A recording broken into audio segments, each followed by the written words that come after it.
السلام علیکم ورحمۃ اللہ وبرکاتہ نحمدہ ونصلی علی رسولہ الکریم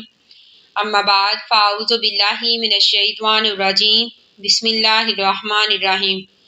ربی اشرح لی صدری ویسر لی امری واحلل عقدۃ من لسانی لیفقہوا قولی وَلِكُلٍّ ہر ایک کے لیے وجہۃ سمت ہے ہوا وہ مولیہا منہ پھیرتا ہے اس کی طرف۔ اس سے مراد یہ ہے کہ ہر مذہب والے نے اپنا اپنا قبلہ بنا رکھا ہے جس کی طرف وہ منہ کرتا ہے، یا اس سے مطلب یہ ہے کہ ہر مذہب والے نے اپنی اپنی عبادت کے دستور اور طریقے بنا رکھے ہیں جو کہ ایک دوسرے سے مختلف ہیں جس پر وہ عمل کرتے ہیں۔ یعنی اللہ تعالیٰ نے ہدایت اور گمراہی کا راستہ واضح کرنے کے بعد انسانوں کو اس میں سے جو بھی راستہ اختیار کرنے کی آزادی دے رکھی ہے، اس سے لوگوں نے مختلف طریقے اور دستور بنا لیے ہیں جس پر وہ عمل کرتے ہیں۔ اللہ تعالیٰ چاہتا تو ان تمام لوگوں کو ہدایت پر جمع کر دیتا، لیکن یہ بات اللہ تعالیٰ کی حکمت کے خلاف تھی۔ اختیار دینے سے مراد ان کا امتحان لینا ہے۔ یعنی اللہ تعالیٰ فرماتے ہیں فَاسْتَبِقُوا پس تم سبقت لے جاؤ الخیراتی بلائیوں میں، آئینہ جہاں بھی ما تکونوا تم ہو، یاتی لے آئے گا بیکم اللہ تم کو اللہ تعالیٰ، جمیعاً سب کو، ان اللہ بے شک اللہ تعالیٰ علی کل شیء قدیر ہر چیز پر قادر ہے۔ یعنی اس آیت میں اللہ تعالیٰ مسلمانوں سے خطاب کرتے ہیں کہ اے مسلمانوں تم نیکیوں کی طرف بڑھو، یعنی نیکی اور ہدایت کے راستے پر چلتے رہو جو کہ دین اسلام ہے۔ وَمِنْ حَیثُ اور جہاں سے بھی خرجتا آپ نکلیں، فولی پس پھیر لیں، وجہ کا اپنے چہرے کو، شطر المسجد الحرامی مسجد حرام کی طرف، وَإِنَّهُ بے شک یہ لَلْحَقُّ برحق ہے، من ربی کا آپ کے رب کی طرف سے، وَمَا اللَّهُ اور نہیں ہے اللہ تعالیٰ بِغَافِلٍ غافل اما اس سے تعملون جو تم عمل کرتے ہو۔ وَمِنْ حَیثُ اور جہاں سے بھی خرجتا آپ نکلیں، فولی پس پھیر لیں وجہ کا اپنے چہرے کو، شطر المسجد الحرامی مسجد حرام کی طرف، وحیث اور جہاں سے بھی اور جہاں بھی ما کنتم تم ہو، فولو پس پھیر لو وجوہکم اپنے چہرے کو، شطرہ اس کی طرف، یعنی خانہ کعبہ کی طرف، لِأَلَّا تاکہ نہ یکونا ہو للناسی لوگوں کے لیے، علیکم تم پر حجت کوئی دلیل، الا الذین مگر وہ لوگ، ظالموا جنہوں نے ظلم کیا، منہم ان میں سے، فلا تخشوہم پس نہ تم ڈرو ان سے، واخشونی اور اللہ تعالیٰ فرماتے ہیں کہ ڈرو مجھ سے، والی اتمہ تاکہ میں پوری کروں نعمتی اپنی نعمتیں، علیکم تم پر، ولعلکم تاکہ تم تہتدون ہدایت پا جاؤ۔ ان آیات میں قبلہ کی طرف منہ کرنے کا حکم 3 دفعہ دیا گیا، یعنی اللہ تعالیٰ نے 3 مرتبہ حکم دیا ہے کہ قبلہ کی طرف منہ کر لو۔ اس سے یا تو اس کی تاکید اور اہمیت واضح کرنی تھی، یا پھر اس سے مراد یہ ہے کہ نسخ کا یہ پہلا حکم تھا، اس لیے اللہ تعالیٰ نے بار بار دہرایا تاکہ لوگوں کے دلوں میں جو شک ہے وہ نکل جائے اور کسی کے دل میں شک باقی نہ رہے۔ اور اللہ تعالیٰ فرماتے ہیں لِأَلَّا یَکُونَ لِلنَّاسِ عَلَیکُمْ حُجَّةٌ تاکہ نہ رہے لوگوں کے لیے تم پر کوئی دلیل، کوئی حجت۔ اس سے مراد یہودی ہیں، یعنی ان کی کتابوں میں ذکر تھا کہ مسلمانوں کا جو قبلہ ہے وہ خانہ کعبہ ہوگا، تاکہ وہ یہ اعتراض نہ کرے کہ ہماری کتابوں میں مسلمانوں کا قبلہ خانہ کعبہ ہے اور یہ بیت المقدس کی طرف منہ کر کے نماز پڑھتے ہیں۔ یعنی اللہ تعالیٰ فرماتے ہیں کہ اس لیے تاکہ تمام لوگوں کے دل میں جو عذر ہے، جو شک ہے وہ تمام نکل جائے۔ اور اللہ تعالیٰ فرماتے ہیں کہ فلا تخشوہم واخشونی، کہ نہ تم ڈرو ان سے اور ڈرو مجھ سے۔ اس سے مراد مشرکین مکہ اور منافقین ہیں۔ جب اللہ تعالیٰ نے حکم دیا مسلمانوں کو خانہ کعبہ کی طرف منہ کر کے نماز پڑھیں، تو وہ طرح طرح کی باتیں بنانے لگے اور کہنے لگے کہ محمد صلی اللہ علیہ وآلہ وسلم اور مسلمانوں نے ہمارا قبلہ تو اپنا لیا ہے، جلد ہی ہمارا مذہب بھی اپنا لیں گے۔ تو اللہ تعالیٰ فرماتے ہیں کہ نہ تم ڈرو ان سے اور ڈرو مجھ سے، یعنی ان لوگوں کی باتوں کی پرواہ مت کرو۔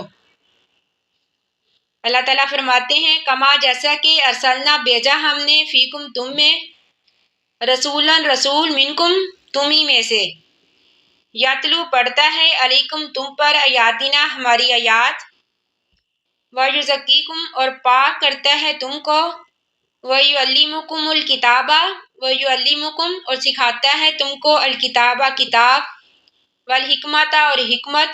وَيُعَلِّمُكُمْ اور سکھاتا ہے تم کو وہ باتیں ما لم تکونوا تعلمون جو تم نہیں تھے جانتے۔ یعنی اللہ تعالیٰ نے تمہیں میں سے ایک رسول بنا کر بھیجا جو پاک کرتا ہے تم کو، یعنی تم کو گمراہی سے نکال کر ہدایت کی طرف لے کر آتا ہے۔ جیسا کہ ہمارے پیارے نبی اکرم صلی اللہ علیہ وآلہ وسلم نے فرمایا کہ تم سب لوگ ایک آگ کے گڑھے کے کنارے پر تھے، بس میں نے نجات دی تم کو اس سے، یعنی میں نے تمہیں آگ سے نجات دی۔ یعنی ہمارے پیارے نبی اکرم صلی اللہ علیہ وآلہ وسلم ہمیں گمراہی سے نکال کر ہدایت کی طرف لے کے آئے اور ہمیں وہ باتیں سکھائی، وہ دین اسلام سکھایا جو کہ ہم پہلے نہیں جانتے تھے۔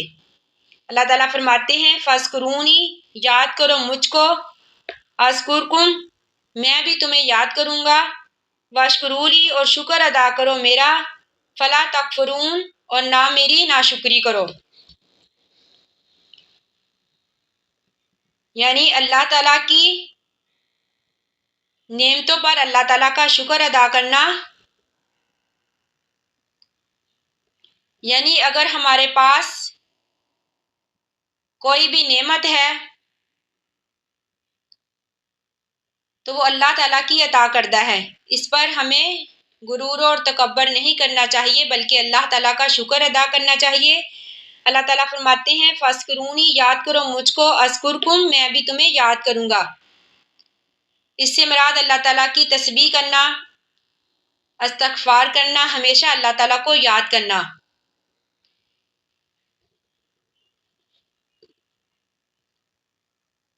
ایک اور مقام پر اللہ تعالیٰ فرماتے ہیں لَئِن شَکَرْتُمْ لَأَزِیدَنَّکُمْ وَلَئِن کَفَرْتُمْ إِنَّ عَذَابِی لَشَدِیدٌ،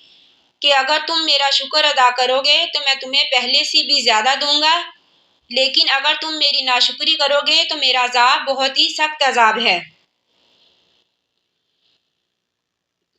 یعنی اللہ تعالیٰ کی دی ہوئی قوتوں پر اترانا، غرور کرنا، یہ اللہ تعالیٰ کی ناشکری ہے۔ ہمیں ہمیشہ اللہ تعالیٰ کا شکر ادا کرتے رہنا چاہیے اور ہمیشہ اللہ تعالیٰ سے استغفار کرتے رہنا چاہیے۔ اللہ تعالیٰ فرماتے ہیں یا ایھا الذین اے لوگو آمنو جو ایمان لائے، استعینوا مدد مانگو، بالصبری صبر کے ساتھ، والصلاۃ اور نماز کے ساتھ، ان اللہ بے شک اللہ تعالیٰ مع صابرین صبر کرنے والوں کے ساتھ ہے۔ یعنی انسان کی دو ہی حالتیں ہوتی ہیں، ایک تو آرام خوشی، دوسری غم یا تکلیف۔ اس سے مراد صبر کرنے سے مراد یہ ہے کہ اگر ہمیں کوئی خوشی ملی ہے تو ہمیں اس پر اللہ تعالیٰ کا شکر ادا کرنا چاہیے، لیکن اگر کوئی غم پہنچا ہے، کوئی تکلیف پہنچی ہے تو اس پر صبر سے کام لینا چاہیے اور اللہ تعالیٰ سے مدد مانگنی چاہیے۔ یعنی مومن ہمیشہ وہ ہوتا ہے کہ جب اسے کوئی خوشی پہنچے تو اس پر اللہ کا شکر ادا کرے، اگر اسے کوئی غم یا تکلیف پہنچے تو وہ صبر سے کام لے اور اللہ تعالیٰ سے مدد مانگے۔ یا صبر کا ایک مطلب یہ بھی ہے کہ انسان اپنی خواہشات کو رد کرے، کوئی ایسا کام نہ کرے جس کا اللہ تعالیٰ نے ہمیں کرنے سے منع کیا ہے۔ بے شک انسان کی خواہشات جتنا مرضی انسان کو ابھارے کہ انسان وہ کام کرے، لیکن اپنی خواہشات کو رد کر کے اس کام کو نہ کرنا یہ بھی صبر کی ایک قسم ہے۔ اس پر اللہ تعالیٰ نے بہت اجر رکھا ہے، یعنی صبر کرنے والوں کے لیے اللہ تعالیٰ نے بہت ہی اجر رکھا ہے، جو کہ انشاءاللہ صبر کرنے والوں کو ضرور ملتا ہے۔ اللہ تعالیٰ فرماتے ہیں وَلَا تَقُولُوا، نہ تم کہو، لیمن اس کے لیے یقتلوا جو قتل کیا جائے، فی سبیل اللہ اللہ کی راہ میں، امواتن مردہ، بلکہ احیاؤن وہ زندہ ہیں، لیکن لا تعشرون تم شعور نہیں رکھتے، یعنی شہداء کو مردہ نہ کہنا یہ ان کی عزت اور تکریم کے لیے ہے، یہ ان کی زندگی برزخ کی زندگی ہے جس کے بارے میں ہم زیادہ کچھ نہیں جانتے۔ البتہ احادیث میں ہے کہ ایک شہید کی روح، بلکہ بعض روایات میں ہے کہ ایک مومن کی روح پرندے کے سینے میں قید ہوتی ہے، وہ جہاں بھی چاہتی ہے پھرتی ہے، یعنی کہ جنت میں جس جگہ چاہتی ہے وہ پھرتی ہے۔ اللہ تعالیٰ سے دعا ہے کہ اللہ تعالیٰ ہمیں قرآن پاک کو پڑھنے، سمجھنے اور اس پر عمل کرنے کی توفیق عطا فرمائے۔ آمین ثم آمین۔ آخر دعوانا ان الحمد للہ رب العالمین۔ السلام علیکم ورحمۃ اللہ۔